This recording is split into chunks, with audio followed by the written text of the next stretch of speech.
Good morning. I hope you are well. Grab your coffee and let's do this.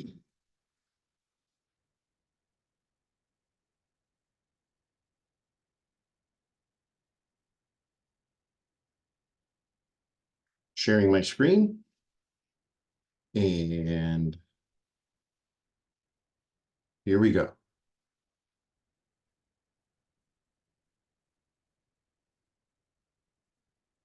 So we're going to talk today about workplace and workforce safety and well-being. This is going to be pertinent in your career from this day forward. So here we go. So today's objectives, we're going to talk about standards and safety precautions, personal protective equipment, stress and management, death and dying, injury prevention and personal safety, disease transmission and prevention, and general wellness principles.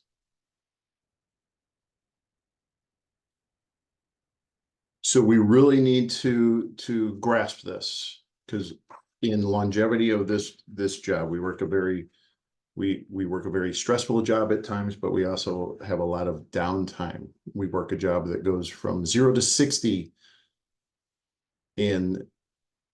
when the bell goes off to go on the call. So if we don't take care of ourselves, we do not have the emotional energy to take care of others. This is a true statement.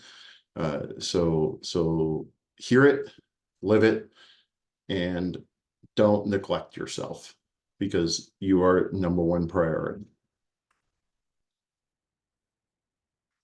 So think about it for a minute.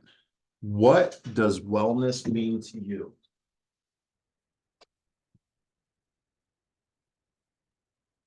So when we talk about wellness, everybody has their own definition.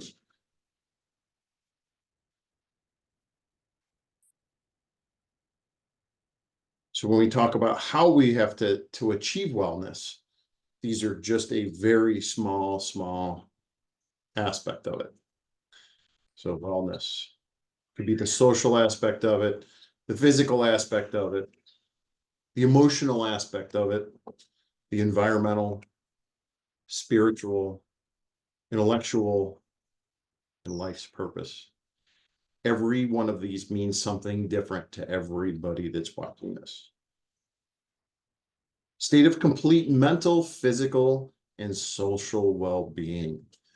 That is perhaps a definition you can actually portray and live by. So when you think about your happy place, you think about the components that go into it.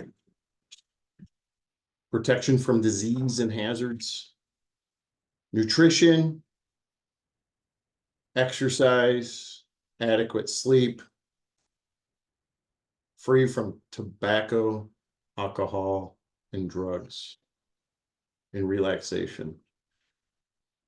As you work, if you work in EMS for more than a day, you may hear some people giggle when you say some of these things, because it's very difficult to avoid. It's very easy to work 4 jobs and not get adequate sleep. It's very easy to do I'm going to sit in a relaxed state for a prolonged period of time until the bell goes off, then go 60 miles an hour and nothing flat. This doesn't give our bodies and our minds a chance to reset. So think about what stress is. Stress is the general concept of stress is the same for everybody. What people's stressors are different for everybody. So stress is any event, thought, or action perceived as a threat. And this could be mental, this could be physical, this could be anything to do with your well-being. So here's what our job is to do. Our job is to be prepared, correct? So be prepared. Our ability to remain calm will also help calm the patient, family members around you, and bystanders. This is going to help you control the scene. It's also going to help you be the professional that you need to do, that everybody expects you to do when you walk in the room. Here's a hint.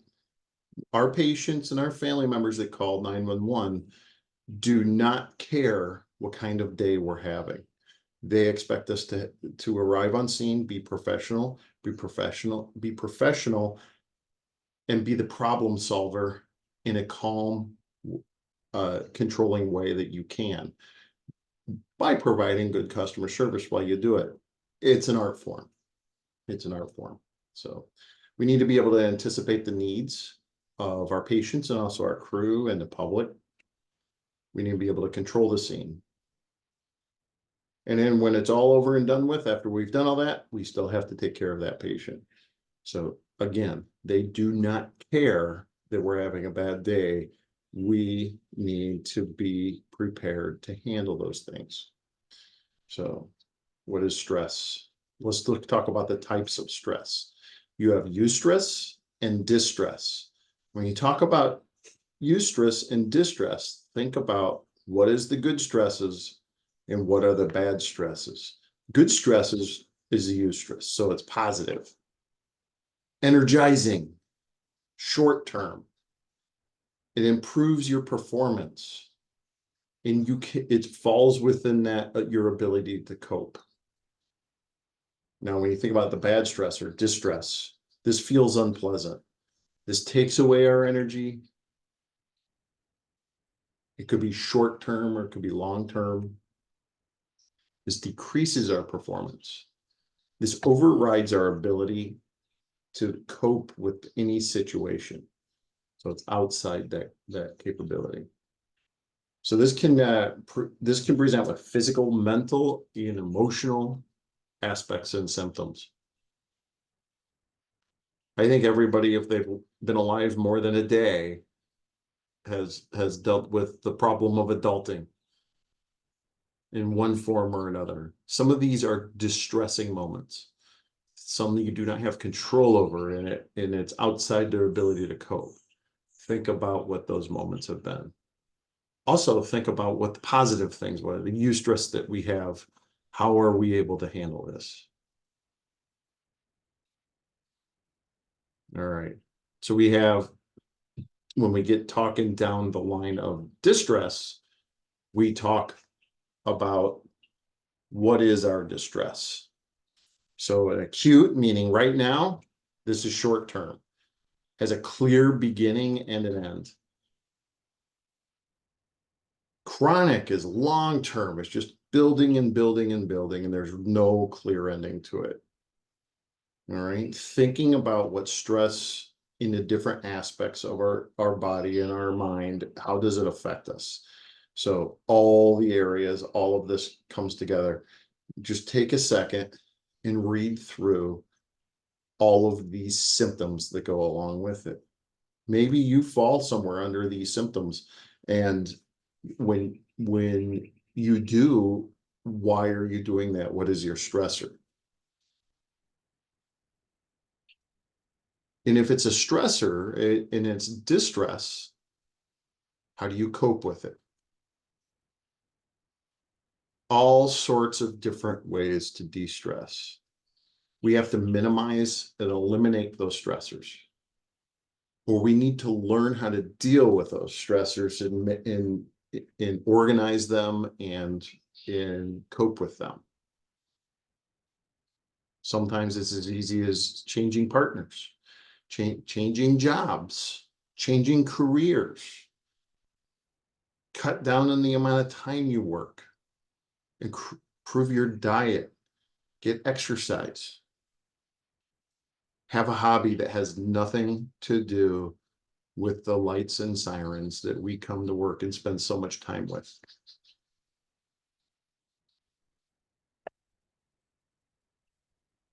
So when you talk about wellness and stress management, we'll talk some about all this stuff. So nutrition, exercise, sleep, disease prevention, which goes back to nutrition and exercise.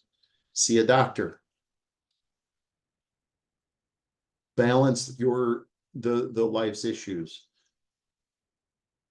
Have fun. Forget about life for a while. That's such an important statement. They've even written songs about it. All right, that's stress, but now we got to talk about the body stressors that we have in our life, and we need to be able to protect ourselves from that. So we talk about infectious disease, huge issue and hazard that you'll face as you go through your career in EMS. So infectious disease, we have to start with minimizing our risk. So when we minimize our risk, the first thing you're going to always hear is BSI or scene safe. So remember, we have to protect ourselves. Wear our gloves, wear a mask when it's appropriate, wear goggles, wear gowns. We all have to do that. And you have to be able to identify what the potential hazards are so you can prevent an exposure to those. We do that by education, and here we are. So obviously we're going to wash our hands up. If you haven't heard that you should be washing your hands often, I'm going to tell you right now, you should wash your hands often. Stay up to date on your immunizations. There's some anti-vaxxers out there, and there's still people that are on the edge, on the fence of should I be vaccinated for COVID or not. If you're getting older like I am in your 50s, they're recommending that you get a shingles shot, a flu shot, a COVID shot. Do what your doctor recommends. That's why they're your doctor. They're there to take care of you. If you don't see a doctor, go get a doctor. Screening and monitoring your health as you through the years, especially working in this particular job, will help identify anything that is preventable and decrease the risk of health problems, which will minimize your life length and will also minimize any chances of loss of mobility or independence. We are all independent animals. The fact that we're all sitting here taking this EMT class, probably you're thinking along the lines of a type A personality. You are a problem solver, and that's what you have an opportunity to do. So stay up to date, do what your doctor says, take care of yourself, and use proper protective techniques, which we're going to talk about. But before we do that, we got to talk about the routes of transmission. When we talk about the routes of transmission, I want you to think, before I give you the answer, what each of these are and how they might relate in your day-to-day. Direct contact. When you have direct contact, just how it sounds. I am going to touch something and it is contaminating me right then and there. Indirect contact. Think about somebody that's contaminated, then they touch a door handle, and then you touch the door handle. And if you don't know about airborne transmission yet, after the last 3 years, you haven't been paying attention. Airborne. Obviously, it's what we breathe out, all the droplets and everything when we breathe, cough, sneeze. It's okay to tell somebody in public when they're coughing to cover their mouth. If you have a patient that's coughing, hacking, and sneezing, it's okay to tell them to put a mask on. This is protecting you and the public.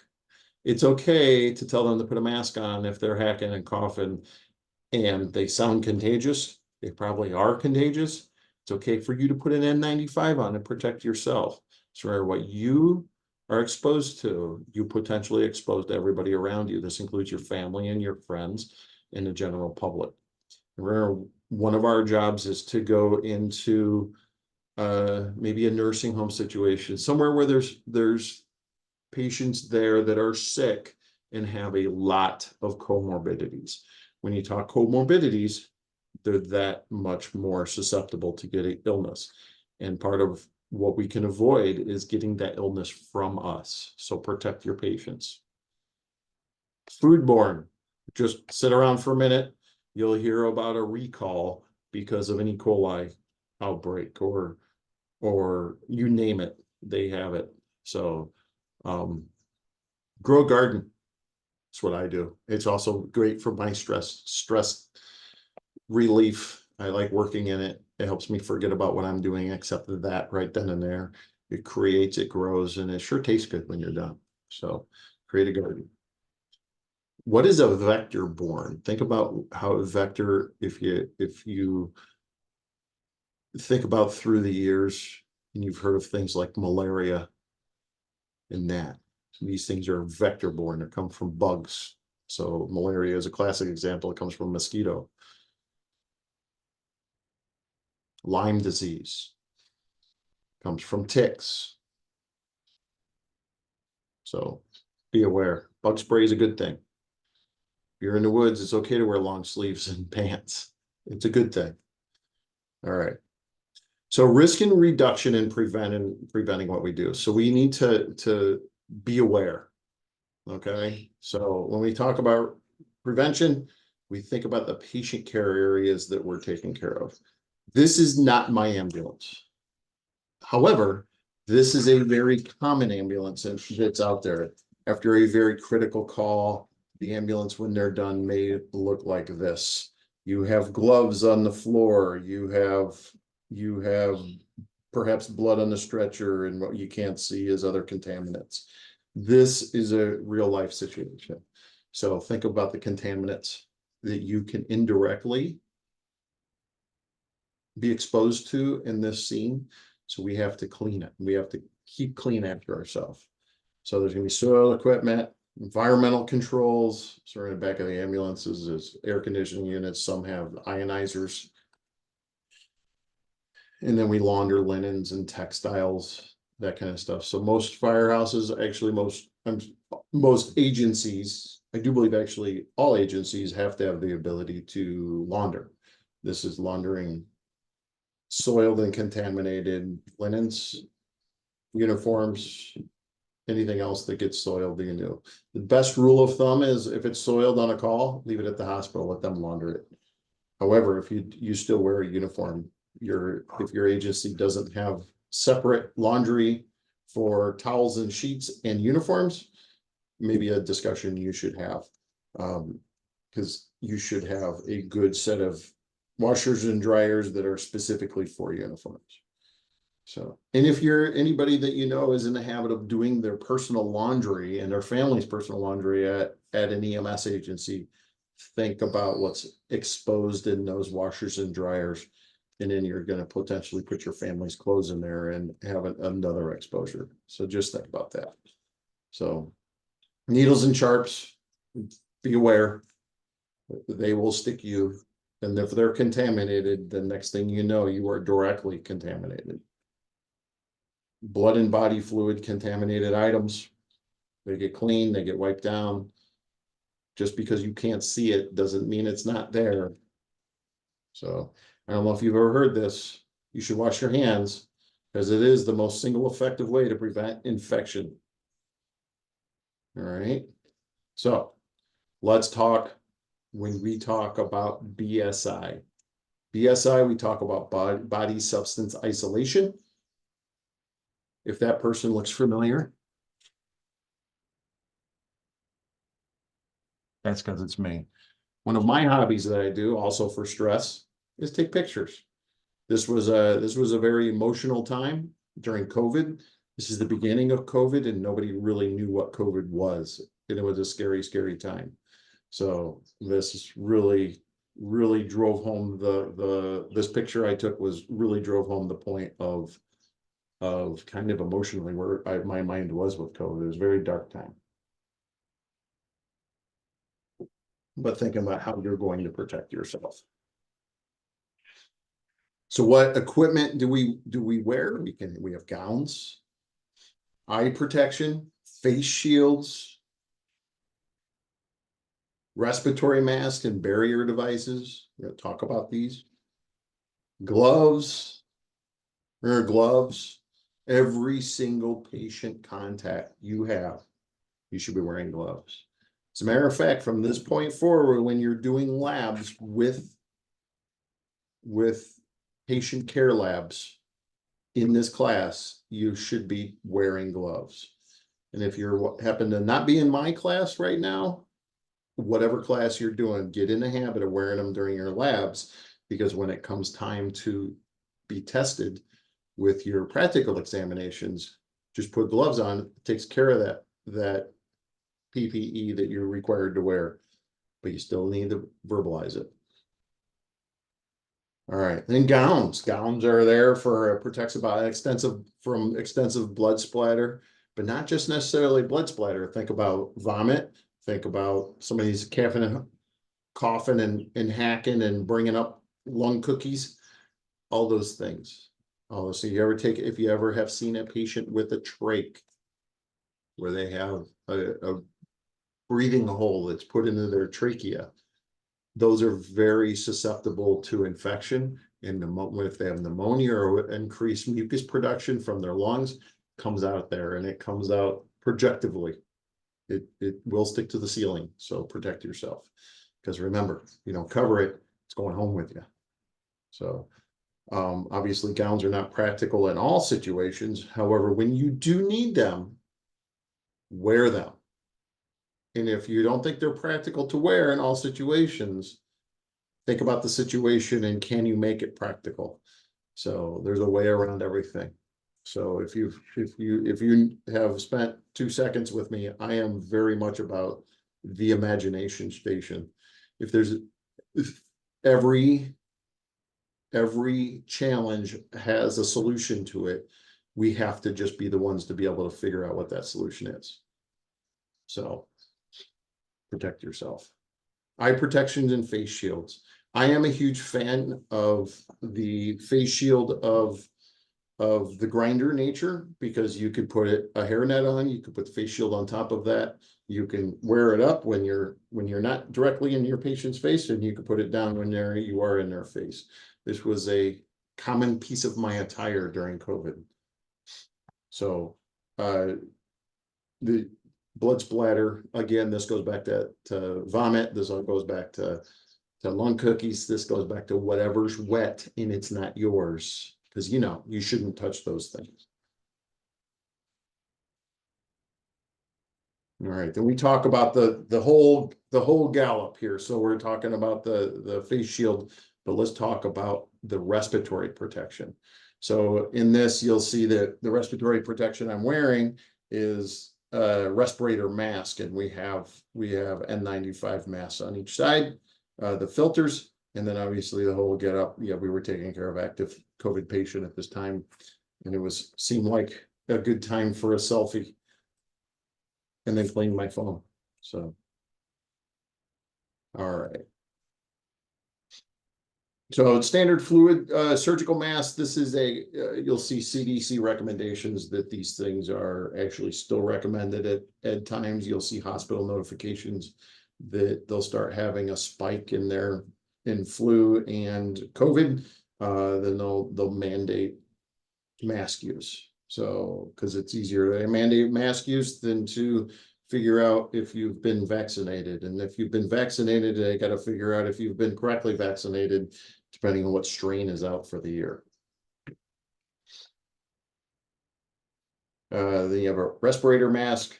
Again, this is a respirator. We also wear the disposable N95s, which you guys will be should be fit tested at whatever agencies you're with. So, barrier protection, barrier devices, as you see here when we do CPR. If you do not have this in your bag of tricks yet, I do recommend that you get them. You get them for fairly cheap on Amazon. It's a airway to barrier device. But if you're in the school of, if I come upon somebody that's in cardiac arrest, you can also just, you know what, let's just do compressions.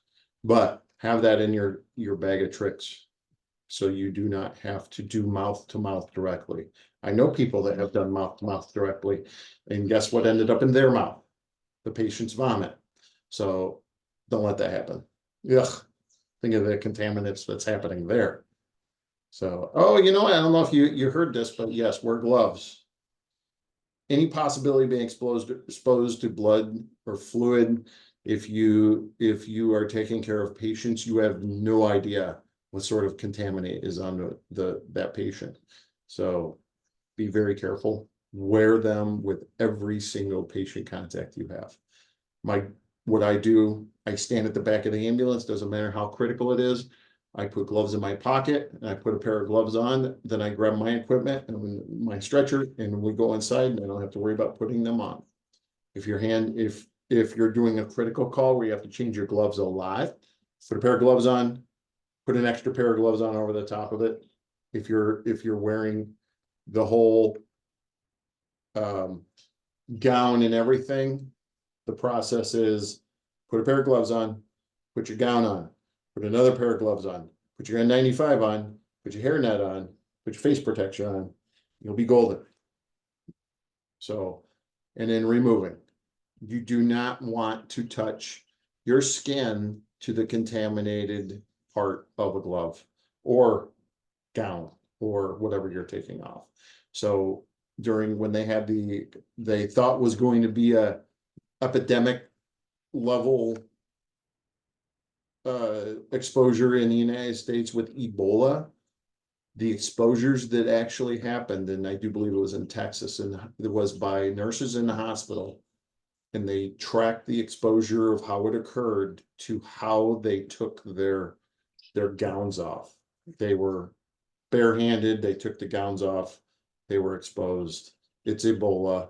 You look at it wrong and you can contract it. So if they had better training, do not touch the outside of your gown, double glove, do everything you need to do. It's a real thing. So and then once you're done, safe disposal, what we're doing when we're talking about sharps container, it's called a sharps container because, you know, if it's sharp and stabby, you should put it in a thing called a sharps container. They dumb this down for people like me, I guess. So but any sharp we have, anything you break, so you might be exposed to things called ampules, which are glass vials that you break the top off of, or anything that is potential cut hazard. Put them in a sharps container, that way you won't get cut by it. This is what they look like. This is only a very few of them. They're any shape or form you could ever imagine. So, and then red bags, these are for soiled garbage, being 2x2s, 4x4s, those kind of bandaging supplies. If they are saturated, you put them in there. All right.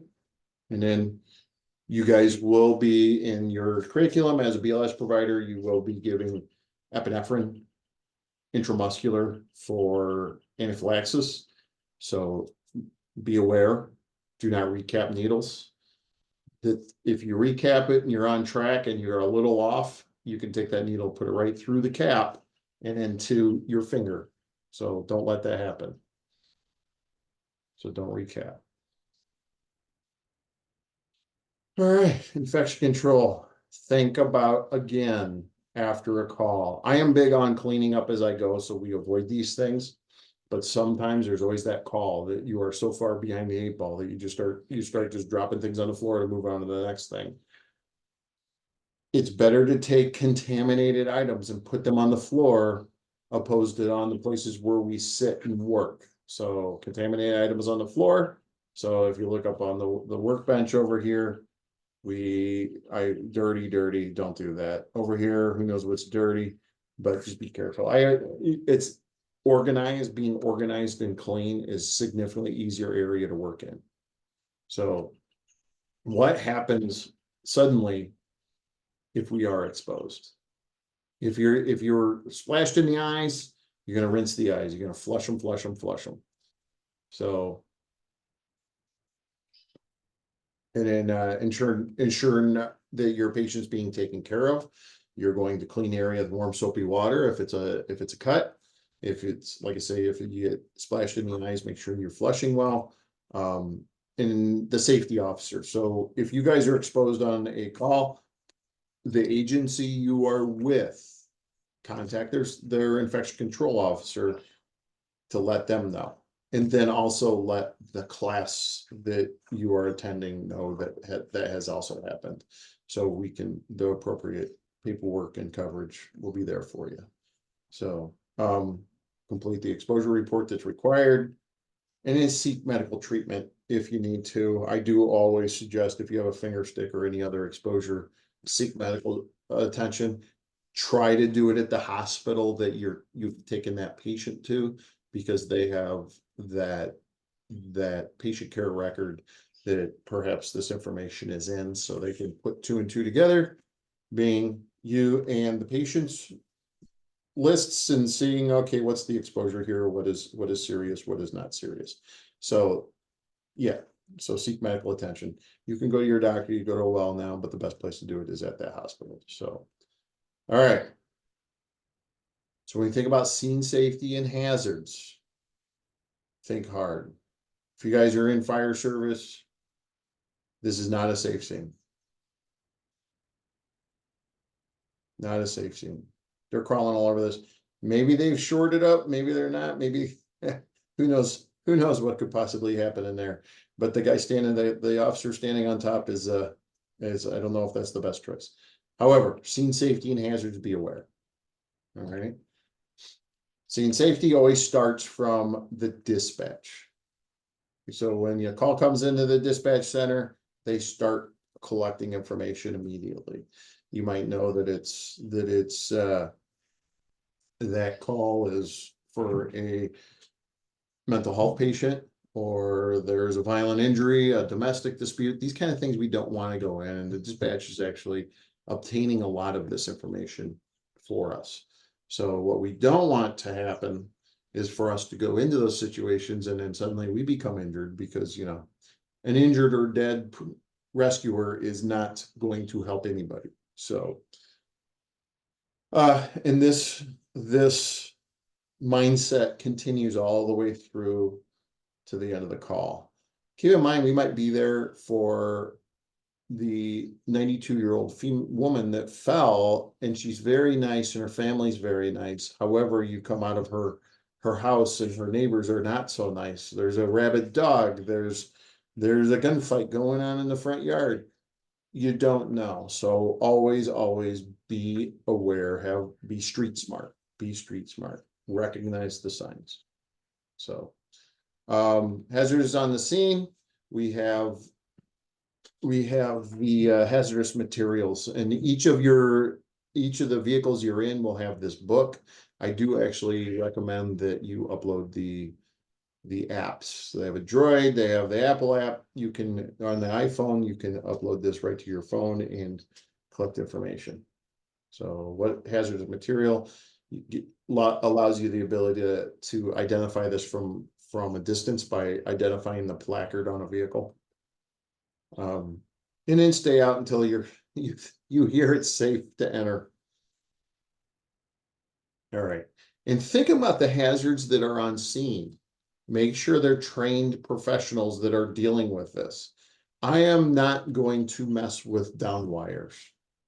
These will kill you. They have people that know how to do that. They get paid a lot of money to do that. They can do that. So if you do have power the lines down, make sure that everybody knows there's lines down. It's very easy to go into a scene that's very chaotic and hectic and get tunnel visioned on a destroyed vehicle and miss the down lines. So years and years ago, they had in Syracuse, they were putting a huge medical building up, and they had a gigantic crane that was not shored correctly. The crane started to tip over and fell across intersection. We were at a local hospital. It was literally a half a block away from that, and we heard it. Didn't know what it was, but then we heard the call going out, so we went to the call. So I was a newer paramedic, so I had a senior paramedic that was with me. He was Jenny on the spot with his radio, and he was looking at this car that the crane had fallen up across, the main part of the crane. The cables of the crane went through the back seat, literally cutting it in half. So we're looking at this, and he was calling it in as he's walking forward. So I don't know how I caught it because I was looking at the same thing he is, but then I looked down and he was like a good 5 feet away from a live power line. So I yelled at him to stop. We backed up. We told the patient, stay there. She wasn't hurt, surprisingly. But somebody was on her side that day, but there was a potential very horrible situation that we avoided just by being a little observant. on scene, so thank God. Because that would be a giant loss to the community if there's something happened. So make sure everybody knows.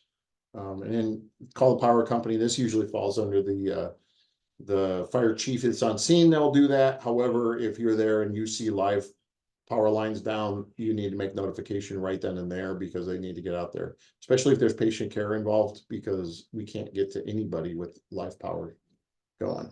So, and just keep in mind, lightning can always strike twice. So if you're on I got struck by a lightning call, keep in mind, if you're out in an open area, you are also a high spot in that open area, and you're susceptible to being struck by that same area. So then hazards on scene, fires, just keep in mind what happens in a fire. So there's smoke. Fire loves oxygen, it uses it all up, won't let you use it. High temperatures, fire's hot. That's why I don't do fire, I do EMS, because fire's hot. I'm the one that says, throw your patient out the window. It's too hot, I'm not coming in there. This is what I do.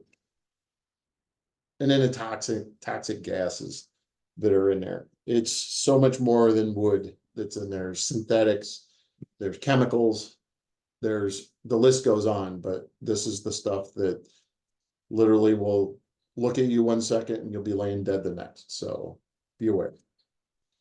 And then structure collapse. Hopefully you're not going into it. You guys are in the fire service. God bless you. Hopefully you stay safe through your careers. But be aware, train hard, practice hard, so you can avoid these things. Motor vehicle collisions, always hazards on these. Even the most benign motor vehicle collision could be hazards because of the other traffic that's on scene. The vehicle that's on its side or on its roof could be unstable, like a couple of slides ago. Down power lines, like last slide. Be aware. Sharp and twisted metal, there's glass, whatever else is there that's going to potentially hurt you. So think about, we take all the PPE out of it and there's so much more. So do we need ballistics vests? Do you need a ballistics vest when you work EMS? There's opportunities. The answer is absolutely yes. The problem with that absolutely yes is the other 90% of the time, perhaps 99% of the time, it's absolutely no. So the question you have to ask yourself, if you're going to wear a ballistics vest, and you're only going to put it on anything that sounds like you might need it, what happens the other times when you might need it that you didn't know about? So if you have a ballistics vest, you should wear it all the time, every single call. But if you walk in with a ballistics vest that looks like you can hang grenades off of, does it send the right message to the public? So there's all sorts of things to weigh here. I'm a proponent of ballistics vests. I don't necessarily wear one. Actually, let me rephrase that. I don't wear one because I've used my mind. I've used my ability to communicate, to stay out of situations, and I'm able to recognize situations that I won't go in. However, I may be one day in those situations. I've made it 30 years without having a situation where I've needed one. But there's potential, always. But thinking about it, protective clothing, you have gloves. So if you're working in a vehicle, wearing thick gloves, steel-toed boots, helmets and goggles, or maybe full turnout gear. So you think about all the other things too. What about, because we do work, especially up here in central New York, we do work in an area that has a lot of snow, and think about the extreme weather. So what other kind of medical and protective equipment might you need in the snow and extreme weather? Rain gear, cold gear. How are you going to get through the snow? Think of all those things. All right. So moving forward, think about a lot of times we're put in this situation, maybe not an active shooter situation like here, but we work a job that when somebody calls, we're going to solve their problem. Their problem is a hugely stressful situation to them. And when we go into a scene, it's going to be a stressful situation to us. Luckily, this active shooter picture here that you're looking at is a training. I do believe this is in Oriskany, New York, where they do have a big training center down there, which is an awesome place to go. So, but think of the stressful situation is in the other things you need to do where training comes in hands, because the more training you have, the less stressful situation is going to be, and you're able to respond better to it. Classic example is a rope rescue. I don't know if you've ever watched the New York DEC when they go up into the Forestry Service, when they go up into the Adirondacks and the high peaks, and they have to rescue people from the trails up there. A lot of times ropes are involved. They're so proficient with this that it's literally a walk in the park for them. They are so good at it. So because they train and they train and they train, which then they turn around and practice because here they are. So COVID for them was one of those years that was like, please stay out of the mountains. We don't have enough personnel to get you out of the mountains. So anyway, dangerous scenes, physical and psychological demands, critically ill or injured patients. These are what we deal with. And dead or dying patients. The sights, smells, and sounds. Think about the stressful situations you've been in, especially when it comes to sights, smells, and sounds. And how did you feel in that situation, and how were you able to manage and cope with it? MCIs, this is never a calm situation. Our goal is to make this organized chaos. And then you will always have angry or hostile patients or family members or bystanders. The question is, what do you do when that happens? All right. So let's take a second. Let's watch this video and think about what happened in this video. I'll play a portion of it. I'm not going to play it all, but let's listen to the lead up. Well, you go up the living in the intersection, they saying, not sure exactly what's going on out there. We're gonna back up the ambulance on this call. 6240 on scene. Yo, guys, what's going on? Okay, you were driving, babe? Okay, you didn't lose consciousness, huh? You been awake all the while? Any trouble breathing? Where you got pain at? Where's that, right here? Yeah. Might have a clavicle fracture. Collarbone, might have fractured. She's also complaining of a lot of pain in her ear. Her airbag had deployed. Those things go off, they're pretty loud. She knew person, place, time, and thing could have significant hidden injuries when they had the motor vehicle collision. So we were taking every precaution. Let me take a look at your ear right now, see what's going on in your ear. Okay. Put you in a little sling there, okay? Oh, my God. Oh, ew. Okay.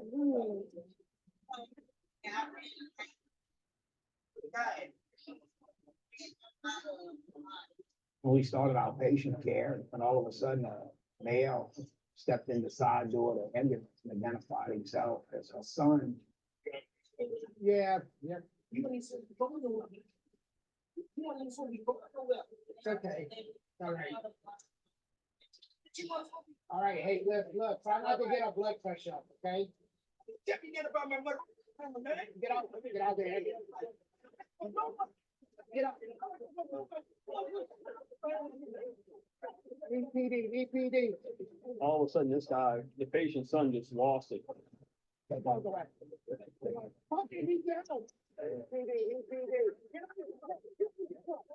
the truck.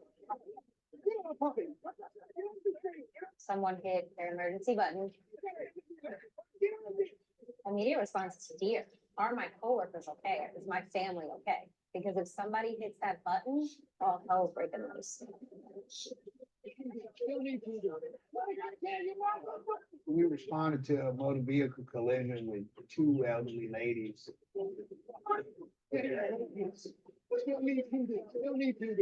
We were treating them and everything was going good when all of a sudden her son entered the truck, was yelling at her and cussing her and pushing match started, and the next thing you know, we hit our hands. All right, PD's here, call for. All right, it's so for, Who was that? that was Bouvier. Officer, I'm the deputy chief of EMS, and I want that man booked. Well, sorry for the EMT. Somebody asked you to step out the unit, you failed to do so. Once the gentleman had been escorted from the scene, we saw the patient we had to go take care of. You all right? We get back in the truck and I was feeling a lot of pain in my shoulder. And my left hand was numb at the time. Right. We were kind of tussling a little bit. He swings me around and there's a parked truck there and I hit the truck with my shoulder. And as soon as I hit it, I felt the pain. I knew it was immediate pain. 6240, I got an engine employee, I need another truck out here. 32 shows on scene. We pull up on scene, half the police are there, half the fire department fleet is there, and half the EMS fleet is there. We're all there. Where's the crew? What's Right going here. on? The guy grabbed him and bounced him up against the car right here. You all right? Complain all his shoulder and all right here. I'm just gonna put this as a, Where's the guy? He's he's secured. not even in custody. Okay, good. So we taking Ted? Yeah, you're gonna take 10. You ready, Ted? Yeah. Immediately, I don't even care about the details of what happened. We need to make sure that our family member is okay. All right, Ted. Don't punch me. A little mark right there. This clavicle still fine, feel symmetrical. It just feels like a slum. Maybe this got a little nerve issue going on. You got any tingling in your hand? A little bit. Okay. His shoulder didn't appear to be dislocated. Doesn't mean it couldn't have been fractured. He was having a lot of pain. For him, it's gonna be all about x-rays. You ready? Sure. Tulane? Yep. All right, let's go. Theodore. It's wild, you know, when you go to something to help someone and you get attacked. I mean, we're the good guys, we're the guys that are supposed to be around to help everyone else, you know, so when we're taken out of the picture, that's a problem. Ted, he's a good employee, he's trying to keep us cool, the guy just wanted to be, loud and fight, so, you know, hopefully Ted will make out okay, and, I'm getting too old for this kind of stuff. Stay too strong. Let's do this. Get that stretcher in here, you're gonna bleed to death. I agree wholeheartedly with, I'm getting too old for this stuff. That's a real situation we've all been in. If you've been doing this, especially if you work in a city situation, emotions get very heavily involved. But think about if you were in that situation, how would you handle that? Did they handle it correctly? Could they have worked to diffuse that a little more? It's very, very easy to be an armchair quarterback in that situation because we don't have those emotions that are involved. So perhaps he could have done a different route opposed to after they asked him they were trying to explain to him what they were doing. They tried to ask him to leave the ambulance and then he wouldn't leave the ambulance and he started yelling and he immediately jumped up. The paramedic immediately jumped up and approached and kind of got right in the other guy's face, and that was in his space. So there's other ways to deal with it, but you also need to think about the process of that. How is it going to be construed? What is the optics of it? Because if somebody feels threatened, they're going to lash out. So think about that. So remember, everybody on the scene is stressful for everybody. So mind your words and your actions, and you'll be, we are expected to restore order and stability, but we need to be able to recognize the fact that we cannot do that sometimes. And a very calm situation like this suddenly became stressful and disorderly. How do we deal with that to get it back? Sometimes we can't, so we have to leave. We have to get police there immediately and handle the situation. They did well by getting that guy out of their very closed-in space of the ambulance and potentially injuring the patients that were in there and the other crew members that were in there. So, real situation. Just be aware. So, all right. When we talk about the critically ill and injured patients, this is where an art form comes in. This is why we need to take care of ourselves mentally. And we need to be the problem solver. Because it's sometimes all we can do is take somebody to the hospital and reassure them that we're doing everything we could possibly do. So these situations are always emotionally charged. If you're working in cardiac arrest for somebody at a house, it is the family is there. So this is an opportunity to be the professionals that we need to be, but we also need to show the compassion that we need to show. So it's emotionally charged, but don't get caught up in that emotion because we still have that job to do. There's going to be fear. Could be fear for yourself also, but we need to be able to curb that in. Anxiety, depression of what's going on because maybe they've known this was coming. The guilt that goes along with it, the pain and suffering that's happened. Communication is the key. It's okay to hold somebody's hand. You should educate your patients and your patients' families to what is going on. If somebody is in cardiac arrest, tell the family they are in cardiac arrest and we are doing everything we can. They're going to want to know why we're not packing them up and rushing them to the hospital, because what we're doing on scene is the same stuff they're going to do at the hospital for the duration of the cardiac arrest, especially if there's ALS on scene. Be honest. Don't lie. Don't say, hey, ma'am, that has a facial droop and you're paralyzed on one side. I think everything's going to be okay. We'll just go get you checked out. She needs to know she's having a stroke. And she needs to know it's serious. There's serious life threat, disability threat. This is where we're at with that. So, and avoid the grim comments that go with it. Have your dark, this is not the time for your dark sense of humor to come out. And family notification, that goes with the education aspect of it. So here is one of the biggest stressors that we all deal with as anybody in the healthcare field, but EMS, the critically ill child. Children by design rely on the adults that take care of them. And when we come to help them, we are the adults that take care of them. So we have to be very careful of what we say and how we act.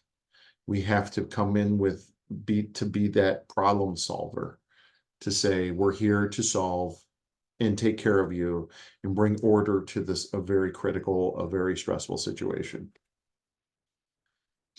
If a child is alone, try to locate a responsible adult.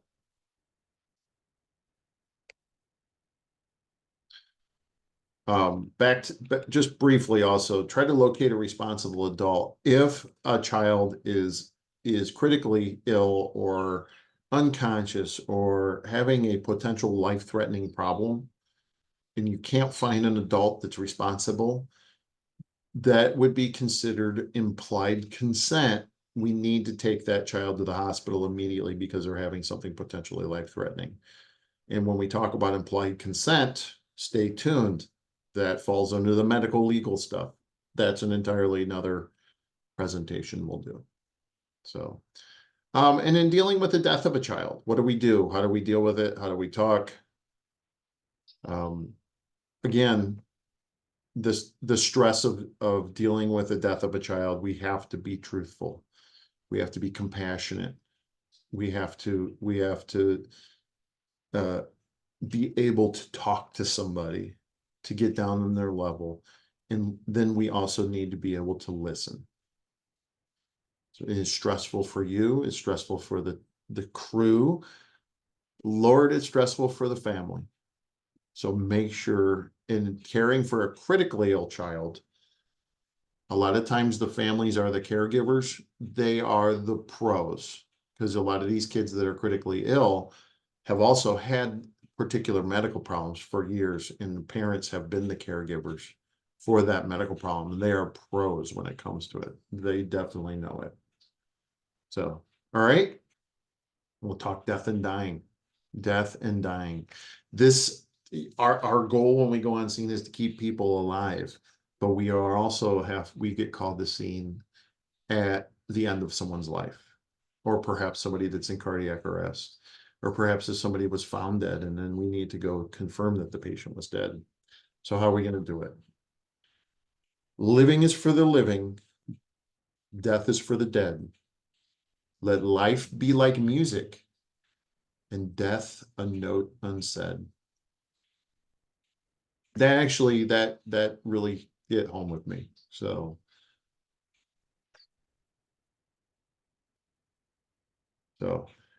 we talk about death and dying, we talk about grief. There's 5 stages in grief. We have denial, anger, and hostility. It might be they're not believing it's happened. If you've ever experienced this, no way this is happening, no way it's happening. 2 weeks later, you expect somebody to walk in because it didn't happen.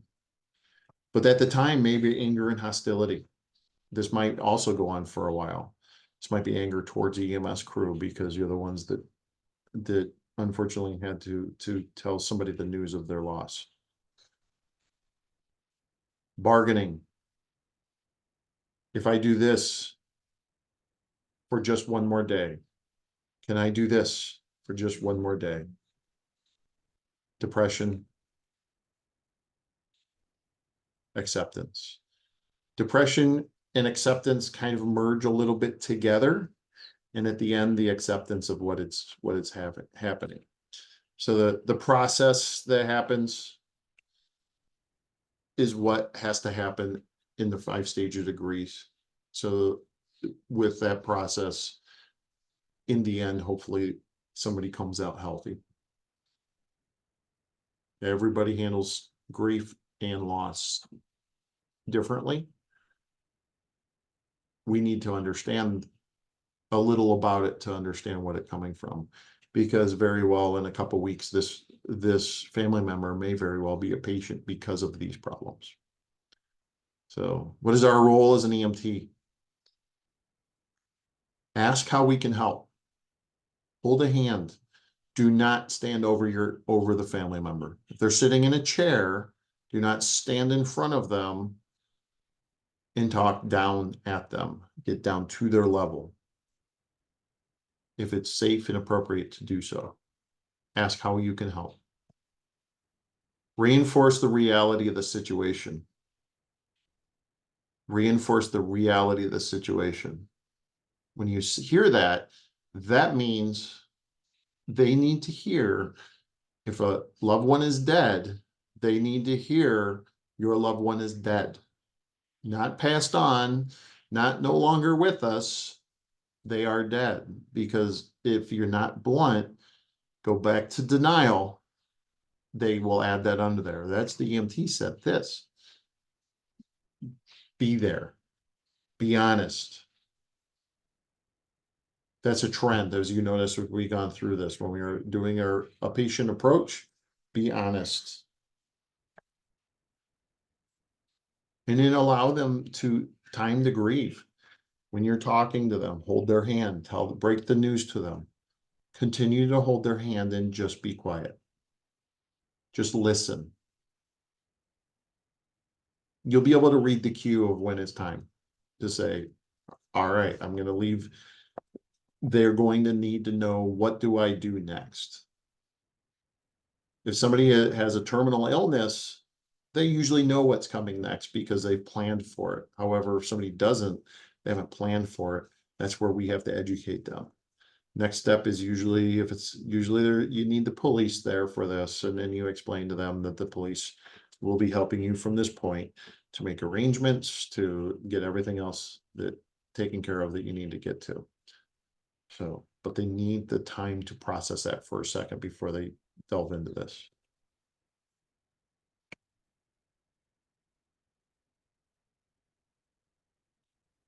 Should you say that or should you not say that? I'm gonna go ahead and not say that. Everyone is different. Watch what you say. Give it time, things will get better. You should not question God's will. You have to get on with life 30 seconds after they heard that their loved one is dead. Never say that. You have to keep going. You can always have another child. Well, that one's a good one. You're not the only one suffering. The living must go on. I know how you feel. I'm sorry for your loss. It's okay to be angry. It must be hard to accept. This, not the, must be painful for you. Tell me how you're feeling. If you want to cry, it's okay.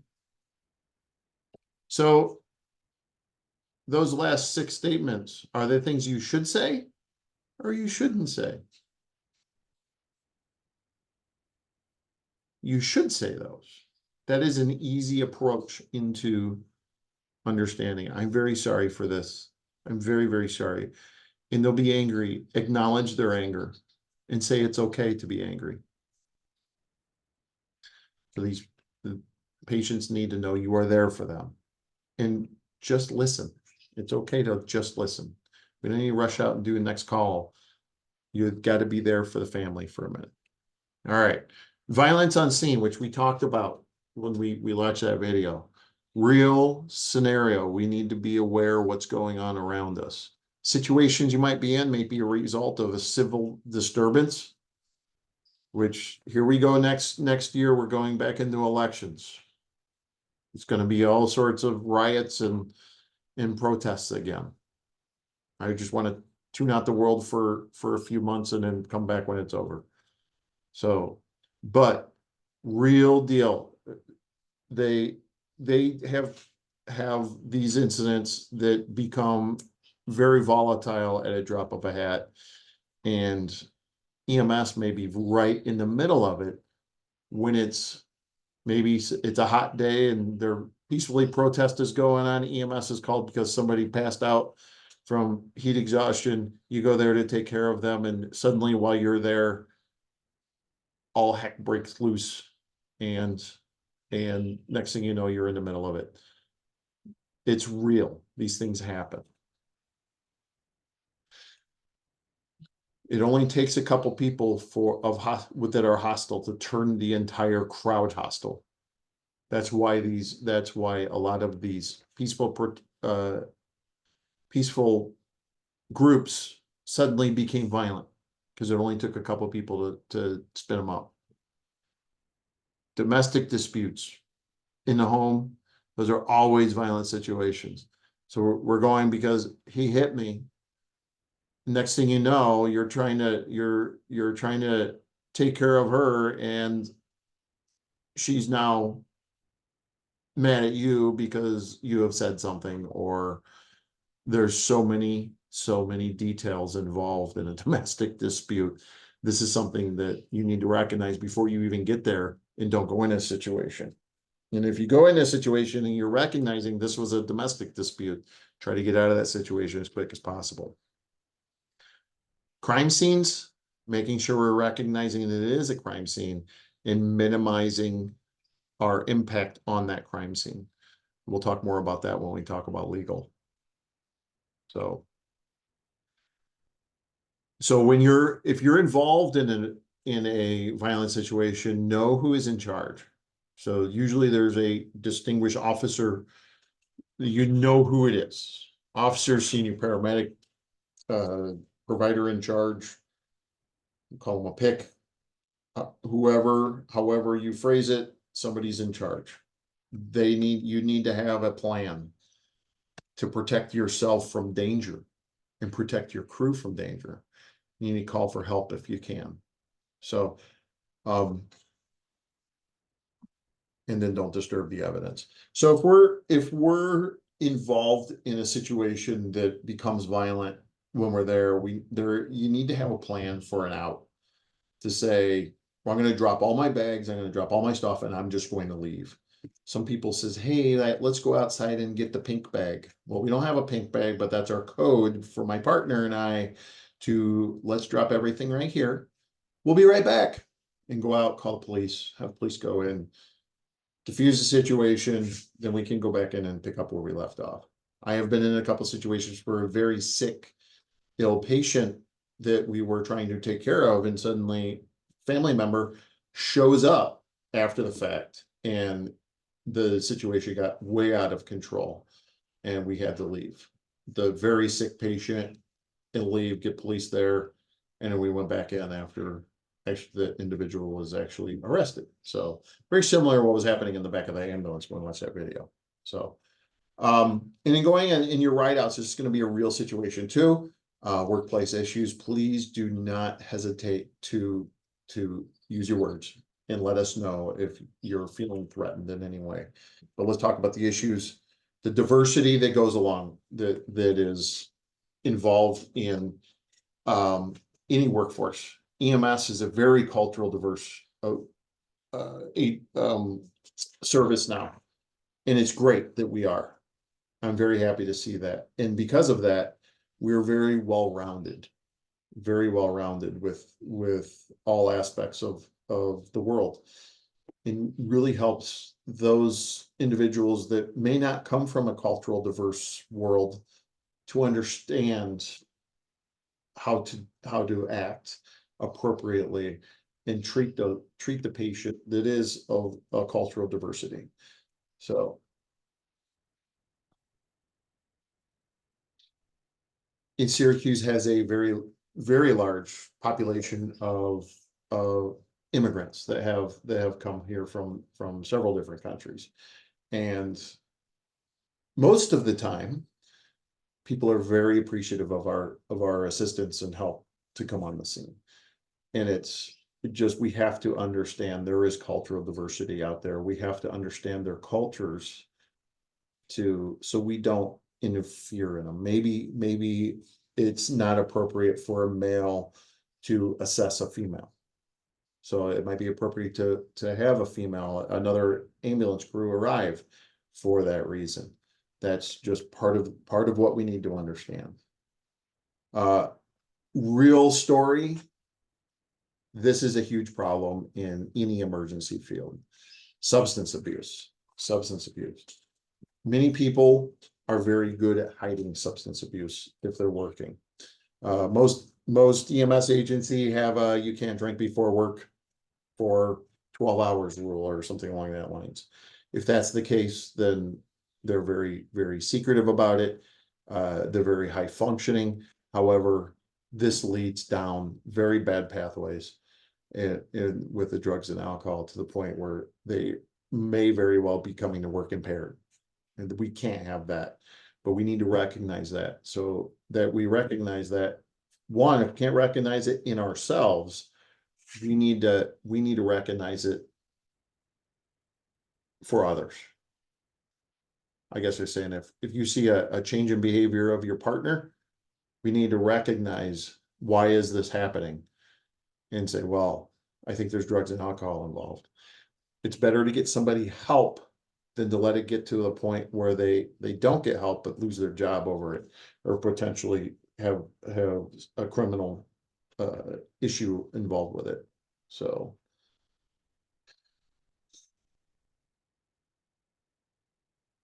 suicide prevention. Obviously, as stressful as the job that we have, we deal with a lot of horrible scenes, but some people cope well, and some people, it's a trigger for them, meaning something that has happened earlier in their life, they're seeing it again in this job.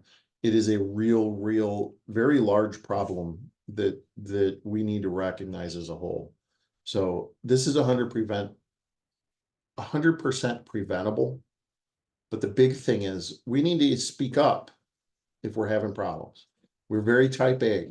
We know this. We are the problem solver. We can't have problems. We know this, but we need to know it's okay to say, I have a problem. and I need help. Please ask for help. And there's resources that are out there.